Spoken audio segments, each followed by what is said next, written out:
ये राधे फ्रेंड्स, मेरे कन्नू परिवार में आप सभी मित्रों का स्वागत है। तो फ्रेंड्स, आप सब कैसे हैं? आशा करती हूँ आप सभी अच्छे होंगे, स्वस्थ होंगे। तो लीजिए फ्रेंड्स, ये लड्डू गोपाल जी के हमारे छोटे से बाबू के दर्शन कीजिए। कितने प्यारे लग रहे हैं हमारे छोटे से लल्ला। तो फ्रेंड्स, आज जो वीडियो है वो इसी टॉपिक पे है। अगर आप जन्माष्टमी पे इस बार पहली बार लड्डू गोपाल की सेवा लेना चाहते हैं, उनको लाना चाहते हैं, तो उनके लिए क्या क्या चीज़ें ज़रूरी हैं और किस तरह से उनकी सेवा होनी चाहिए फ्रेंड्स, ये सब मैं जो बेसिक चीज़ें वो आपको बताऊंगी फ्रेंड्स, क्योंकि एकदम सारी चीज़ें एक साथ नहीं आ पाती फ्रेंड्स। तो जो जो उनकी पूजा में सबसे ज़्यादा ज़रूरी है, सबसे ज़्यादा विशेष है, मैं वही आपको बताऊंगी। तो ये फ्रेंड्स, सबसे पहले हम तुलसी जी उनकी सेवा में देते हैं, तो हमारे घर में एक तुलसी का पौधा ज़रूर होना चाहिए। तो आप तुलसी का पौधा अगर ना हो तो लेकर आएँ, और अगर किसी वजह से आप तुलसी का पौधा नहीं लेकर आ सकते तो आपके पड़ोस में अगर तुलसी जी हैं, किसी की मंजीरी भी अगर लगी हुई है तुलसी जी पे, तो आप वो भी सेवा में दे सकते हैं। और इस तरह से ये देखिए, मैंने भी यहाँ पे मंजीरी रखी हुई है, ताकि रोज़ रोज़ मैं तुलसी माता को कष्ट ना दूँ ना तोड़ूँ, तो मंजीरी से भी वो भोग लगा लेते हैं फ्रेंड्स। और अगर ये भी पॉसिबल ना हो फ्रेंड, तो इस तरह से आप एक तुलसी माला लें, जो मार्केट में बहुत इजीली मिल जाती है, लड्डू गोपाल का जहाँ सामान मिलता है वहीं पर।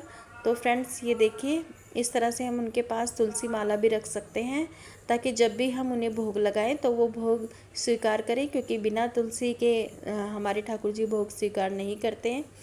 और फ्रेंड्स, अगर ये भी पॉसिबल नहीं है तो आप इस तरह की भी माला ले सकते हैं, क्योंकि ये छोटी सी माला होती है और लड्डू बाबू के गले में भी हम पहना सकते हैं। और जब भी वो भोग लगाएं तो इसे धारण करके ही भोग लगाएं। तो इस तरह से फ्रेंड्स, आप साथ में माला भी रख सकते हो और लड्डू बाबू के लिए एक छोटी सी माला तुलसी की ले सकते हो, ताकि उनके गले में हमेशा वो डली रहे। स्नान आदि करा के आप उन्हें पहना कर रखें। और फ्रेंड, इसके बाद मैं आपको दिखाती हूँ गौ माता।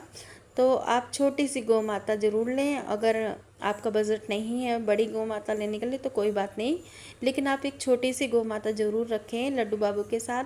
और गौ माता फ्रेंड्स इसलिए रखते हैं क्योंकि अगर हमारी सेवा में कुछ त्रुटि हो जाए और हमसे कुछ भूल चूक हो जाए, तो ये जो हमारी गौ माता है ना, ये उनकी सेवा में हमेशा तत्पर रहती है।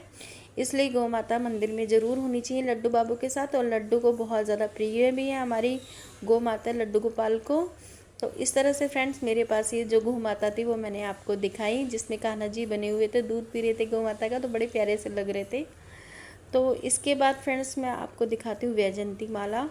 तो हम ये भी ज़रूर लें, वैजयंती माला ज़रूर होनी चाहिए फ्रेंड्स, अगर हम कान्हा जी लेकर आ रहे हैं तो एक वैजयंती माला फ्रेंड्स। और इसी के साथ फ्रेंड्स, मैं आपको कुछ और चीज़ें भी बताती हूँ। और ये चीज़ें फ्रेंड्स मैं वो बता रही हूँ जो बेसिक नीड में होती हैं, लेकिन अगर इसके अलावा मैं कुछ और भी बताऊँगी, अगर आप लेना चाहते हैं तो ले सकते हैं।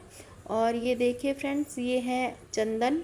तो इस तरह से फ्रेंड्स, एक कस्तगंध चंदन की डब्बी आती है, वो भी आप लेके रख सकते हैं। अपने लड्डू बाबू को जब तिलक लगाएं तो चंदन की सेवा उनको ज़रूर दें। और जैसे अगर आप पहली बार उनको विराजमान कर रहे हैं तो उनकी बॉडी पर भी चंदन चंदन का लेप लगा सकते हैं फ्रेंड, तो ये ज़रूर रखें। और एक ये फ्रेंड्स माखन मटकी, तो ये मटकी ज़रूर रखें फ्रेंड्स। ये तो डेकोरेट करी हुई है, अगर आप सिंपल लाना चाहते हैं तो सिंपल भी छोटी सी मटकी रख सकते हैं। और अपने ठाकुर जी को इसमें माखन मिश्री का भोग अवश्य लगाएं। तो इसके लिए फ्रेंड्स, एक ये छोटी सी मटकी लें, क्योंकि हमारे लड्डू गोपाल जी को माखन मिश्री भी बहुत प्रिय है, तो इसलिए आप ये भी अवश्य लेकर आएँ। इसके बाद फ्रेंड्स, मैं आपको बताती हूँ कि भोग में हम क्या दें। तो उनके भोग के लिए फ्रेंड्स, खीरा ज़रूर से लें। और खीरा फ्रेंड्स, जब उनका हम जन्म कराते हैं तो खीरे में ही कराते हैं, अगर लड्डू गोपाल छोटे हों। और अगर बड़े लड्डू गोपाल लेकर आए हैं आप, तो उनके पास में खीरा रखें जब जन्म करवाएं जन्माष्टमी पर, या जब भी आप स्थापना करें फ्रेंड्स। तो इस तरह से एक हम खीरा लेंगे, क्योंकि खीरा भी बहुत ज़्यादा प्रिय होता है लड्डू गोपाल को। और फ्रेंड्स, ये मैं कुछ चीज़ें बता रही हूँ जो बहुत ज़्यादा ज़रूरी हैं। इसके अलावा जैसे जैसे आपके भाव बढ़ते जाते हैं, जैसे आप सेवा करते जाते हैं, उस हिसाब से ऑटोमेटिकली आपको खुद ही समझ आ जाएगा कि हमारे लड्डू गोपाल को क्या क्या प्रिय है और हम क्या क्या उनकी सेवा में रख सकते हैं। तो फ्रेंड्स, अब ये है एक मोर पंख। आप इस तरह से एक मोर पंख ला सकते हैं, ये घर में ज़रूर होना चाहिए फ्रेंड्स, इससे नज़र दोष भी नहीं लगता है। घर में मोर पंख ज़रूर होना चाहिए मंदिर में। और आप या फिर इस तरह से भी ला सकते हैं फ्रेंड्स, मोर छड़ी ली, वो आपके ऊपर है। डिपेंड करता है फ्रेंड, जैसे आपका सामर्थ्य है उस हिसाब से, लेकिन एक मोर पंख तो आप ज़रूर लेके आएँ। और इससे घर का वातावरण भी अच्छा रहता है, किसी की नज़र दोष भी नहीं लगती है, इसलिए मोर पंख घर में होना चाहिए। इसके बाद फ्रेंड्स मैं बाँसुरी दिखाती हूँ। ये देखिए लकड़ी की एक बाँसुरी लेकर आए, जो कि मार्केट में बहुत ही इजीली मिल जाती है, और जन्माष्टमी के टाइम पे तो जगह जगह बाँसुरी मिलती ही है। तो लकड़ी की बाँसुरी फ्रेंड्स सबसे अच्छी मानी जाती है, तो आप मंदिर में लकड़ी की बाँसुरी रखें। और इसके बाद अगर आपको लगे कि उनको जरकन की बाँसुरी देनी है उनके साइज़ के हिसाब से, वो आप वो भी ला सकते हैं। ये देखिए मैं मेरे बड़े लड्डू गोपाल आए थे फ्रेंड्स, उनकी मार्केट में नहीं मिल रही थी कोई अच्छी सी बाँसुरी, तो मैंने ये लकड़ी की बाँसुरी लेकर ही उसको अच्छे से डेकोरेट घर पे किया है। तो इस तरह से आप घर पे भी डेकोरेट कर सकते हैं बाँसुरी फ्रेंड्स। तो फ्रेंड्स आप ज़रूर बताना कि आपके लिए वीडियो यूज़फुल रही है कि नहीं, क्योंकि इसमें हम बता रहे हैं कि जो पहली बार लड्डू गोपाल लेकर आते हैं वो किस तरह से सेवा कर सकते हैं। और फ्रेंड्स ये देखिए ये उनके स्नान कराने के लिए है, एक पात्र आप उनके स्नान कराने के लिए लें। और हो सके तो फ्रेंड्स आप पीतल, स्टील, कांसा, तांबा इनका बर्तन लें, प्लास्टिक अवॉइड करें, प्लास्टिक को ना लें।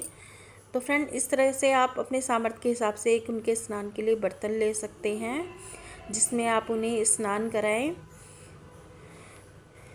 ये देखिए फ्रेंड्स मैंने ये पीतल का लिया है, और इसको उर्ली कुछ और भी बोलते हैं मगर मैं उर्ली बोलती हूँ। तो ये मैंने अभी शॉपिंग की थी जब जन्माष्टमी की, तभी मंगाया था।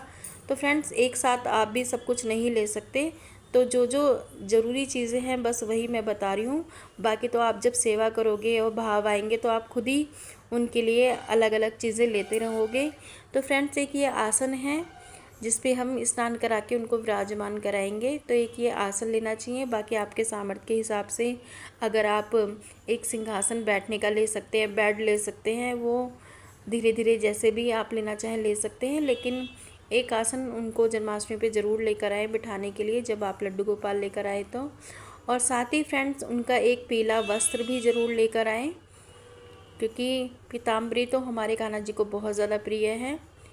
तो अगर आप उनका वस्त्र लेकर आ रहे हैं फ्रेंड, वैसे तो आपकी इच्छा है आप अच्छे से अच्छे हैवी से हैवी पोशाक और वस्त्र लेकर आएँ, लेकिन अगर पॉसिबल नहीं है तो आप सिंपल सी कॉटन की एक पोशाक ला सकते हैं उनकी फ्रेंड्स। तो ये देखिए इस तरह से उनके एक पीला रंग का वस्त्र लेकर आए। तो फ्रेंड्स आपको ये वीडियो कैसी लगी जो मैंने बताया लड्डू गोपाल की, अगर हम सेवा लेना चाहते हैं इस बार जन्माष्टमी पे उनको लाना चाहते हैं तो किस तरह से उनकी सेवा करें, और किस तरह से क्या क्या चीज़ें उनकी ज़रूरी हैं जो मंदिर में होनी चाहिए, उनकी सेवा के लिए होनी चाहिए फ्रेंड्स। तो इसके बाद फ्रेंड्स मैं बताती हूँ झूला, एक झूला ज़रूर होना चाहिए, क्योंकि जन्माष्टमी पे हमारे लाला जब छोटे से लाला आएंगे तो उनको झूला ज़रूर झूलाना है। तो उसके लिए आप एक झूला भी लेकर आएँ, और इस तरह से फ्रेंड्स आप सिंपल लाकर खुद ही घर पे डेकोरेट कर सकते हैं, जैसे कि मैंने ये घर पे ही डेकोरेट किया हुआ है बहुत सुंदर सा। लेकिन मार्केट से भी सजे हुए झूले मिलते हैं, सिंपल भी मिलते हैं, जैसा आपका सामर्थ्य हो आप उस हिसाब से एक झूला ला सकते हैं। तो फ्रेंड्स आज की वीडियो आपको कैसी लगी, और वीडियो अच्छी लगी हो तो वीडियो को लाइक करना, चैनल को सब्सक्राइब करना। और फ्रेंड्स इसके बाद जैसे जैसे आपके भाव बढ़ते रहते हैं और अगर आपको सामर्थ्य है और भी चीज़ें लेनी है तो आप उनके श्रृंगार के लिए माला लें, उनको पहनाने के लिए चूड़ी लें, उनके लिए सुंदर सुंदर से बिस्तर लें, पोशाक लें, अष्ट सखी लें फ्रेंड्स। इस तरह से उनकी सेवा आप कर सकते हैं। लेकिन ये जो मैंने बताया वही बताया है जो ज़रूरी चाहिए अगर आप लड्डू गोपाल को लेकर आ रहे हैं फ्रेंड्स। तो फ्रेंड्स वीडियो कैसी लगी कमेंट करके ज़रूर बताना। इसी के साथ राधे राधे, मिलते हैं नेक्स्ट वीडियो में। और आप सबकी जन्माष्टमी की तैयारी अच्छे से चल रही हों बस, और एडवांस में जन्माष्टमी की शुभकामनाएँ। इसी के साथ राधे राधे, जय श्री कृष्णा।